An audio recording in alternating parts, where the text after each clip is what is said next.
আজ ভোররাতে শিলচরের কনকপুর এলাকায় ঘটে যায় এক ভয়াবহ অগ্নিকাণ্ডের ঘটনা। হঠাৎই আগুন লেগে যায় দুটি পাশাপাশি থাকা বাণিজ্যিক প্রতিষ্ঠানে। আগুনের লেলিহান শিখা দেখতে পেয়ে প্রথমে আতঙ্কিত হয়ে পড়েন এলাকাবাসী।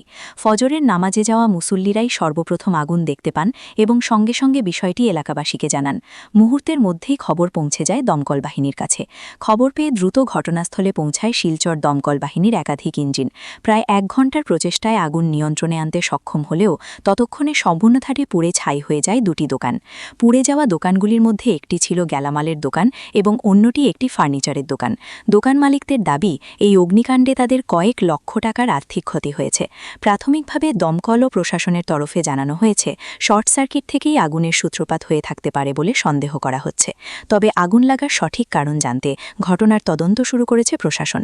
ঘটনায় কোনো হতাহতের খবর না মিললেও এই অগ্নিকাণ্ড ঘিরে এলাকায় ব্যাপক আতঙ্কের সৃষ্টি হয়। এই জায়গা খনকপুর পার্ট 2। আমার নাম নজরুল হক মজুমদার। আমি ভোরবেলা আমার মানুষের ডাকিয়া গিয়া হয়েছে, আমি তো বাড়িতেও আসলাম, আর ডাকিয়া হয়েছে ঘরে আগুন লাগিয়েছে, তাড়াতাড়ি উঠো। আইয়া দেখি আর জলিয়া বসি উঠো। এরপরে ফায়ার ফাইটার অফিসে ফোন করা হইলো। এরপরে তারা আইছে, বাকার সময় গেছে আওয়ার। এরপরে আইয়া তো একদম শেষ হয়ে গেছে, সব বরবাদ হয়ে গেছে। এখন করা হয়েছে হইলেও বাকার সময় ঘন্টা খানিক পরে, ঘন্টা 1.5 ঘন্টা পরে মানে জলিয়া সময় শেষ হয়ে গেছে আর কি।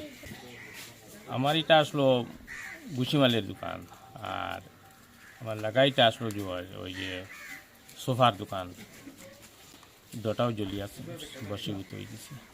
আমার এটা তো প্রায় 5 লক্ষ টাকার মতো হইব, আর বুসিমাল আছে, আর দোকানের তো ক্ষয়ক্ষতি আছে, দোকান তো আর বরবাদ হয়ে গেছে। সোফারিটা তো তার তো প্রায় 10-12 লক্ষ টাকা পয়সা।